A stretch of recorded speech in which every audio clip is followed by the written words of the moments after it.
Hariom. In this video, we are going to discuss the Module 3 of Software Engineering course. In our previous video, we have discussed Module 1 and Module 2. Module 1 was completely on the basics of software engineering. It also describes what is software development life cycle and the different models of SDLC.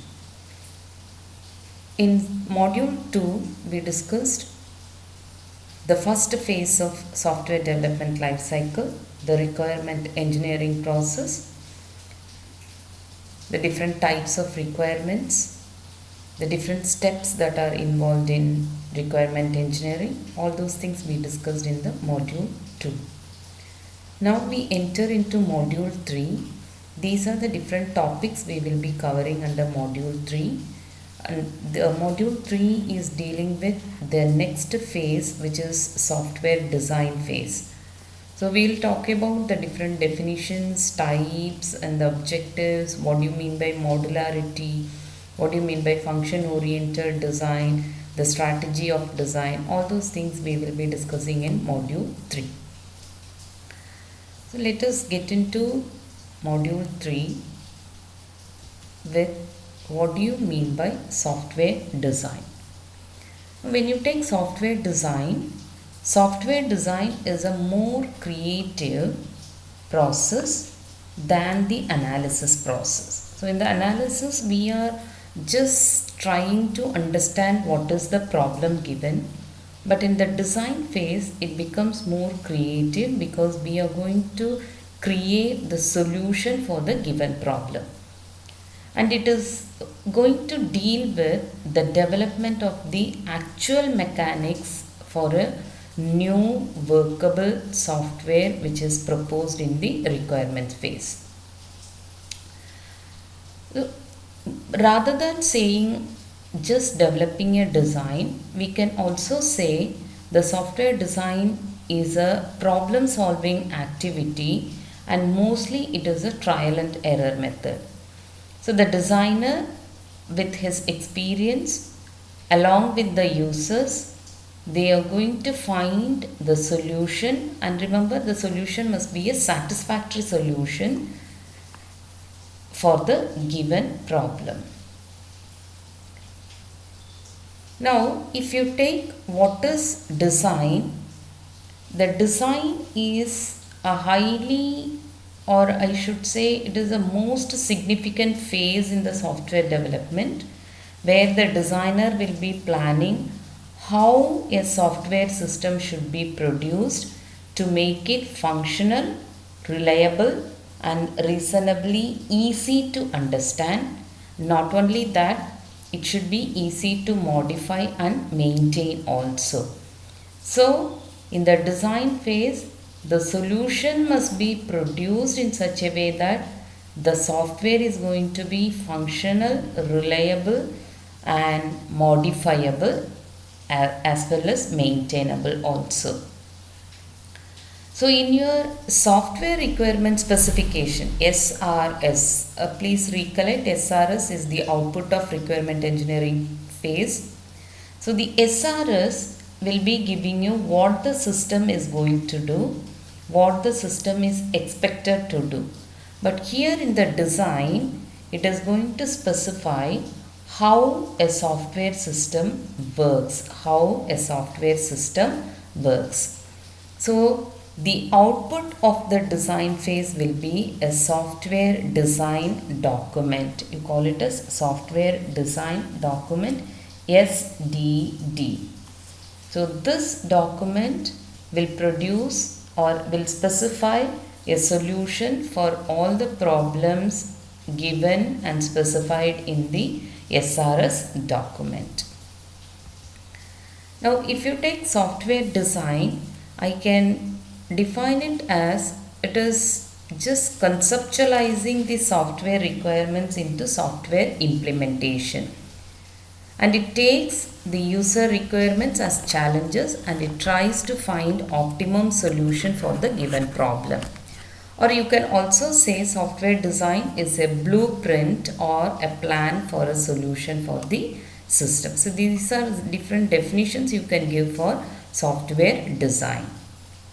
Or you can also say software design in a structured manner is a conceptualization of problem into several well organized elements of the solution, and it is concerned with the solution design completely, and this design in a structured manner gives better understanding of how the problem is being solved, and if it is very well structured, it makes it simpler for the designer to concentrate on the problem more accurately.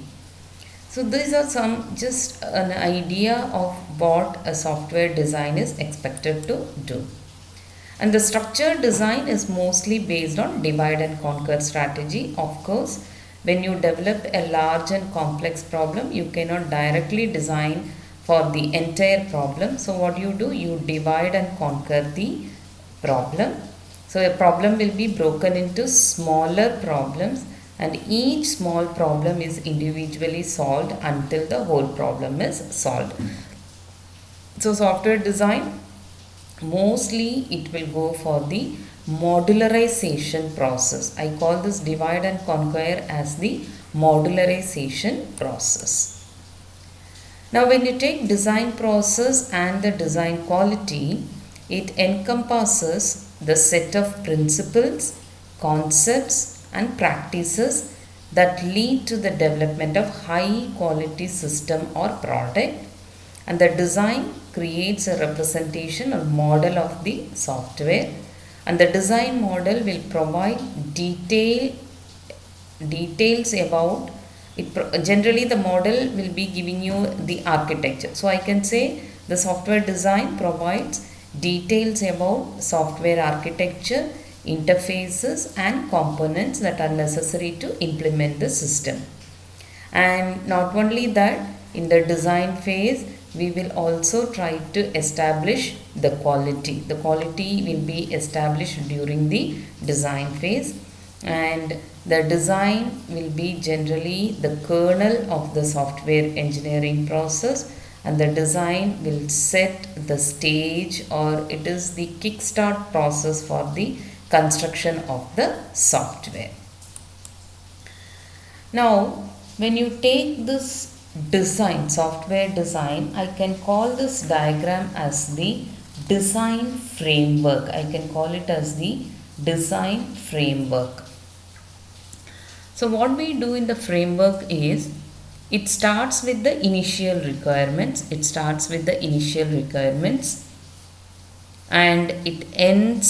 it starts with initial requirements and ends up with the final completed design.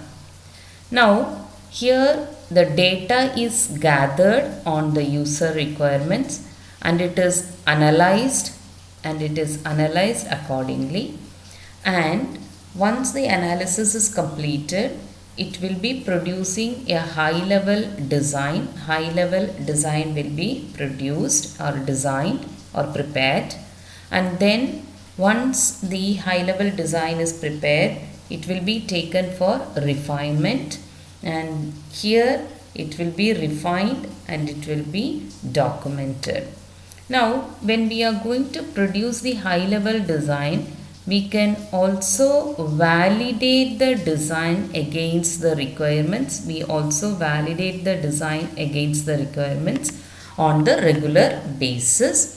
And not only that, when you validate, again you analyze and you will be obtaining the answers to the requirement questions. So this is also repeated, and until you get a properly refined document for the design. So whenever the requirements are analyzed, the high level design will be conceived, which will be validated, and by the time if you want to have any answers to be generated, that will also be included in the high level design. The answers will be generated based on the analysis.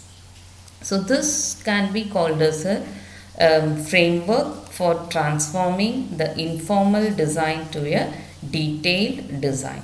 So your informal design will be starting from this particular stage where after you collect the data on the user requirements, you start with informal design, which will be refined again and again to get a complete and detailed design. So you call this diagram as design framework. Now when you take the design, software design, the software design must satisfy both customers as well as the developers. This is very important. So it must satisfy, when you create the design, the customers as well as the developers must be satisfied. So the process of software design involves the transformation of ideas into detailed implementation descriptions with the goal of satisfying the software requirements. Now, if you want to transform the requirements into a working system, the designers must satisfy the customer. The designer must satisfy both customers as well as the system builders. So when you are producing the design, it must satisfy the customer and it must also satisfy the coding people or the developers, who is going to build the software. So both must be satisfied when you are going to create a design. So this is one very important point we have to remember. I repeat, when you are transforming the requirements into a working system, the designers must satisfy both customers and the system builders, who are nothing but the coding people. The customers understand what the system is to do, but at the same time the system builders or the coding people will understand how the system is going to work. So the design will be helping the customer to understand what the system is going to do, and at the same time the design will help the developers to understand how the system is to work and how it can be built. Okay, so for this reason, what we are going to do, the design is going to have two different parts. Any software design will have two different parts, which will be an iterative process. So first we are going to produce a conceptual design. First we will be producing the conceptual design that tells the customer exactly what the system will do. So once the customer approves the conceptual design, we are going to translate the conceptual design into a detailed document. We translate the conceptual design into detailed document, which you call as the technical design. So this allows the system builders or the coding people to understand what is the actual hardware and software required to solve the customer's problem. So this two-part design process is what depicted here in the slide. So what happens? The conceptual design is for the customer to understand what is to be done by the system. Then the conceptual design is translated to the technical design, and thereby the system builders can understand how the requirements can be implemented. So you call it as two-part design process. Now when you take this conceptual design, the conceptual design will be answering the following set of questions, such as where will the data come from, how will the system look to users, what choices will be offered to the users, what is the timings of the events, how will the reports and screens look like. So these kind of answers will be given by the conceptual design. Whereas by contrast, on the other hand, the technical design will be describing what is the hardware configuration, what is the software needs, what are the communication interfaces, what is the software architecture, what is the network architecture used, what is the input output of the system, and any other thing whatever is required that translates the requirements into a solution to the customer's problem. So these are the things that will be described in the technical design. So in general we can say two-part design process has conceptual design for the customer and the technical design for the system builders. Conceptual design will be answering set of questions like what will happen to the data in the system, how will the system look to the users, the kind of user interfaces available for the users, etc. will be specified here, whereas the technical design will be describing the hardware configuration, system requirements, communication interfaces, the architecture, etc. will be available in the technical design. Now, what is the objective of the design? That is the next question. So we have seen just what is software design, what are the two types of software design in the design phase. Now the next question is, what is the main objective of the design phase? Now if you take the design phase objective, the design that we are going to produce should be correct and complete, and it must be understandable, and it must be at the right level, and it should also be maintainable. Maintainable means it must facilitate it must facilitate the maintenance of the produced code. That is very, very important. Now the software designers will not just arrive at a finished design document immediately, but they will develop the design iteratively. That is very important. Please note the point. They will develop the design iteratively through the number of different phases. So the design process will be involving adding the details as the design is developed, with the constant backtracking to correct earlier and less formal designs. So it says that your design process will be adding the details as and when required. Whenever a detail is added, it will backtrack. What for it is backtracking? It has to correct any information which is already not specified in a neat manner and which is not specified in a formal manner. So whenever a feature is added, it must backtrack and correct everything. Again, add a new feature, backtrack and correct everything accordingly. So that is why we say the design phases an iterative set of phases. So when I say it is an iterative set of phases, the transformation of an informal design to a detailed design will go like this. An informal design outline will be prepared and a more formal design will be generated, and then it goes to the finished design. That is why we say it is an iterative process. So every time when you create an informal design, it goes back and it backtracks. When you create formal design, go backtrack and correct the earlier one. When you create the finished design, again backtrack and correct the earlier ones also. So this is how a detailed design will be produced.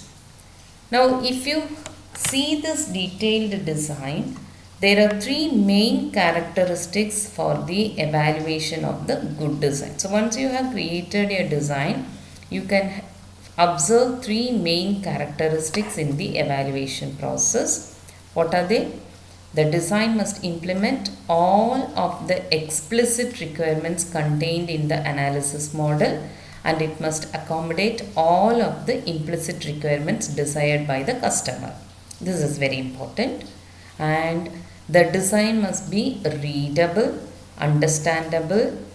It must be an understandable guide for those who generate the code, for the developers, and for those who test, who are going to test the software and who are going to subsequently support the software. So they must understand what is specified in the design document. So your document must be readable and it must also be an understandable one. And the design should provide a complete picture of the software. So these are the three main characteristics.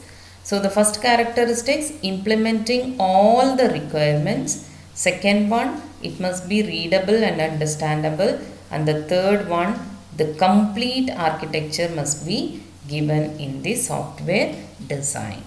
So when you develop a software design, or I can say when you transform the informal software design into complete software design, these three main characteristics must be there in the design document. Now, when you take the software design, these are some of the concepts that we have to think about or we have to consider while designing a software. The abstraction part, the architecture, the patterns that are used, modularity, information hiding, functional independence, refinement, refactoring, and design classes. So these are some of the very important design concepts that we have to consider while designing a software. So we will be discussing all these things later. So these are some of the concepts, and in which the most important concept that we will be discussing according to the syllabus will be the modularity concept. See, the abstraction, architecture, patterns, information hiding, these things we will not be discussing in detail, but modularity we will be discussing in detail. So your abstraction, you can have many levels of abstraction. The highest level of abstraction will be the solution, which is stated in broad terms using the language of the problem environment. Right, in a broader term, it will be focusing completely on the entire system, high level abstraction. The next one is lower level abstraction, that gives you more detailed description. Every minute atomic function will be specified here in the lower level abstraction. Then you will have procedural abstraction also, that specifies the sequence of instructions for a specific and limited function. And data abstraction, all the named collection of data that describes the data object. So these are the different kinds of abstraction that you have to consider in the design concept. High level abstraction, low level abstraction, procedural abstraction, and data abstraction. Then the next one is the architecture. Architecture is the second design concept you are going to consider.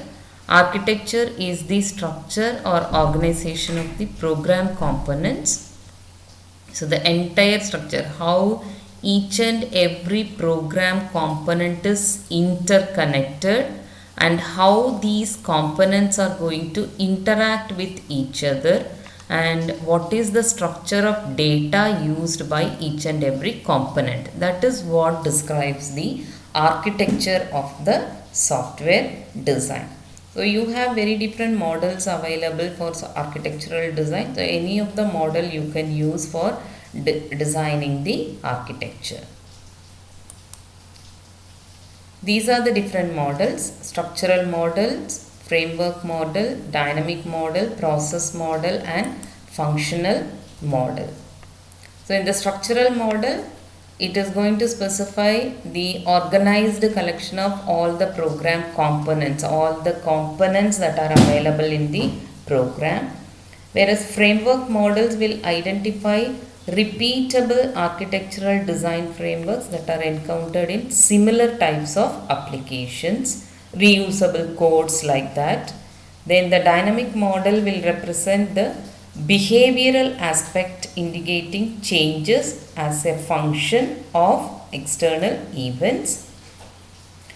And the process models will be focusing on the design of the business or technical process. What is the business function that is going on in the system, that will be specified here.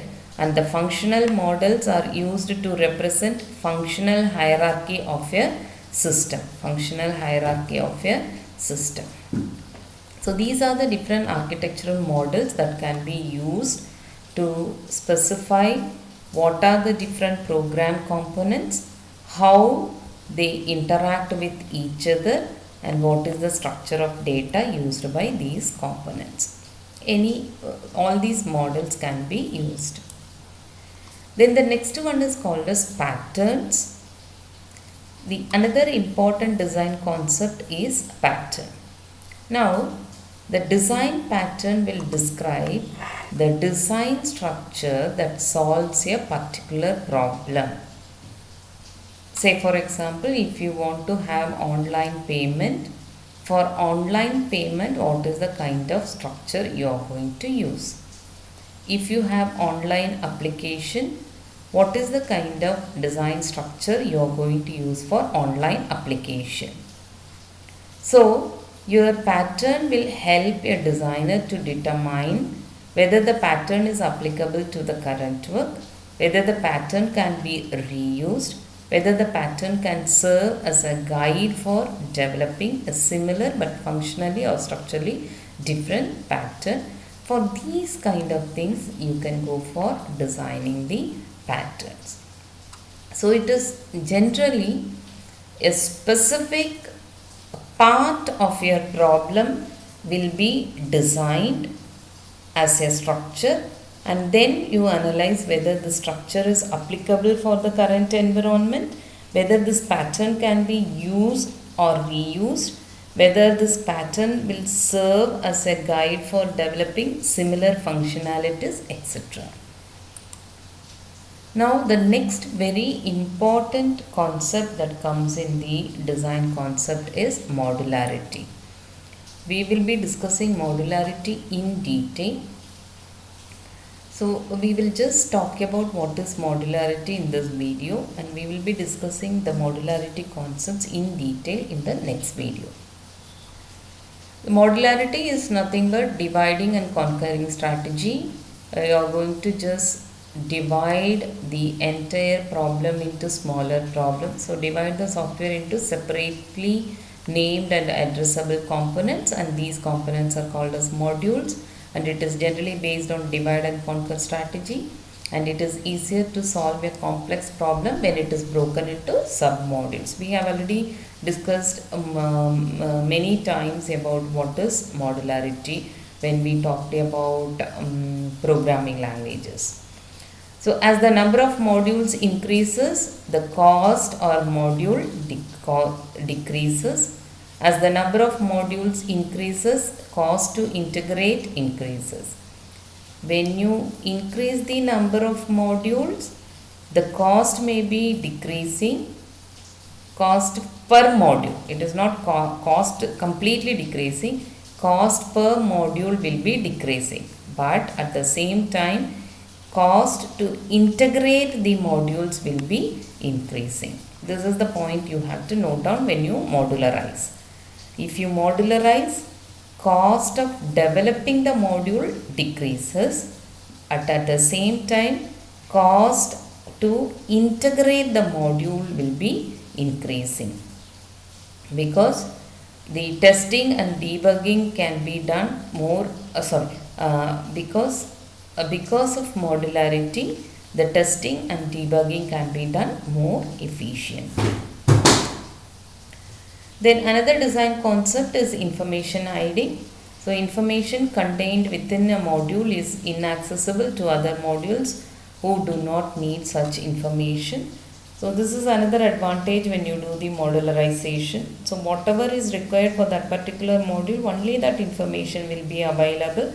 Other modules cannot access that particular information. So it can be achieved by defining a set of independent modules that communicate with one another. Only that information necessary to achieve software function. So this is just information hiding specifies one module cannot access the information that is available in another module unless otherwise they have proper interfaces. Another one is functional independence. So based on the modularity, each module for a specific subfunction of requirements, and the module has simple interface when viewed from other parts of the program structure. So functional independence is assessed using two conditions. What are the two conditions? Cohesion and coupling. So whenever you have modularity, each module for a specific subfunction will be specified, and the module will have a simple interface when viewed from other parts of the program structure. So that means when you modularize, you are going to have different components, component 1, component 2, component 3, like the different modules will be there, and these modules are to be integrated. So when you integrate, the functional independence is very, very important for the design concept. So your functional independence can be assessed based on cohesion and coupling. Now cohesion is nothing but degree to which elements of your module belong together, the strength of relationship between pieces of functionality within a given module, relative functional strength of your module. Whereas coupling is the strength of relationship between modules and the relative interdependency among modules. So principle of software architecture is to increase the cohesion and reduce the coupling. So dependency between modules must be reduced, that is coupling. Dependency between the elements of the modules must be increased, which is cohesion. So cohesion is nothing but dependency between the elements of a module, that must be increased. Coupling is nothing but dependency between the modules, which must be reduced. Only then you say it is a properly modularized software. Then another design concept is refinement. So this is just the process of elaboration from high level abstraction to the low level abstraction. So elaborate and provide more and more details at the successive level of abstractions. So you go on refining until you get atomic information of that particular software system. Then another one is refactoring. So refactoring is a reorganization technique. It simplifies design of a component without changing its function or behavior. When the software is refactored, existing design will be examined for redundancy, inefficient algorithms, unused design elements, inappropriate data structures, any other design failures, everything will be examined. So this reorganization technique helps in simplifying the design of a component or simplifying the code of a component without changing its function or behavior. That is refactoring. So this is you can say that it is generally for the optimization process. So with that, let us stop the topic here. We will be discussing modularity in the upcoming video. The details of what are the different types of coupling, what are the different types of cohesion, how the coupling and cohesion is to be considered while designing the software, etc. we will be discussing in the next video. Thank you.